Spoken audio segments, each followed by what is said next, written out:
Assalamualaikum warahmatullahi wabarakatuh. Saya Imatul Hasanah, Prodi Komunikasi dan Penyiaran Islam semester 2 akan sedikit membahas selintas definisi fikih, usul fikih, syariah, dan hukum Islam. Nah, fikih merupakan istilah dalam bahasa Arab yang berakar dari kata faqihah yafqahu fikhan yang memiliki arti dasar, memahami, dan mengerti. Secara spesifik, fikih dapat diartikan sebagai ilmu yang membahas tentang hukum-hukum syar'i yang berhubungan dengan kehidupan praktis yang diperoleh melalui pergalian dan penemuan dari dalil-dalil yang spesifik. Tetapi meskipun fikih dianggap sebagai ilmu, namun ia memiliki sifat yang bersifat dzanni, dugaan, karena pemahaman dan penalarannya bersumber dari dugaan mujtahid. Hal ini menjadikan fikih dekat namun berbeda dengan ilmu yang bersifat pasti. Nah, kemudian usul fikih. Nah, usul fikih adalah istilah yang berdiri dari dua kata. Istilah yang berdiri dari dua kata yaitu ushul dan fikih. Fikih bermakna paham yang mendalam secara etimologi, sedang fikih dalam konteks hukum syara berarti ilmu tentang hukum-hukum syara yang bersifat amaliyah. Ini mencakup pembahasan tentang hukum-hukum yang bersifat praktis dan penafsiran terhadap dalil-dalil tafsili. Nah, kata usul berasal dari kata ash yang berarti sesuatu yang menjadi dasar bagi lainnya.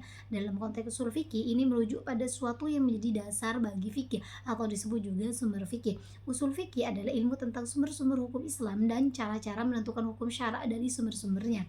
Kemudian definisi syariah dan hukum Islam. Nah, secara etimologis dalam bahasa Arab kata syariah memiliki makna generatif sebagai jalan yang mengarah ke aliran air atau sebagai jalur yang harus dilalui, bahkan bisa merujuk pada aliran sungai. Awalnya istilah syariah digunakan untuk menggambarkan konsep ad-din, agama dalam keseluruhan maknanya. Al-Quran menggunakan istilah syariah untuk menyoroti konsep jalan yang terang dan jelas yang membawa manusia menuju keselamatan dan keberhasilan baik di dunia maupun di akhirat.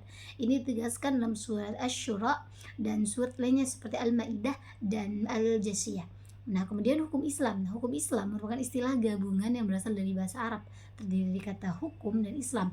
Meskipun kedua kata ini berasal dari bahasa Arab, penggunaan istilah ini hanya umum dalam bahasa Indonesia, tidak dalam bahasa Arab itu sendiri.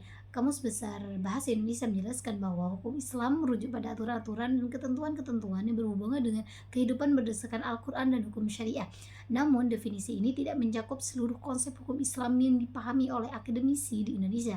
Hukum Islam tidak hanya mencakup pembuatan manusia, tetapi juga aspek-aspek akidah dan akhlak, serta sumbernya tidak hanya dari Al-Quran, tetapi juga dari sunnah dan metode-metode penemuan hukum lainnya dalam usul fikih. Sekian penjelasan dari saya. Wassalamualaikum warahmatullahi wabarakatuh.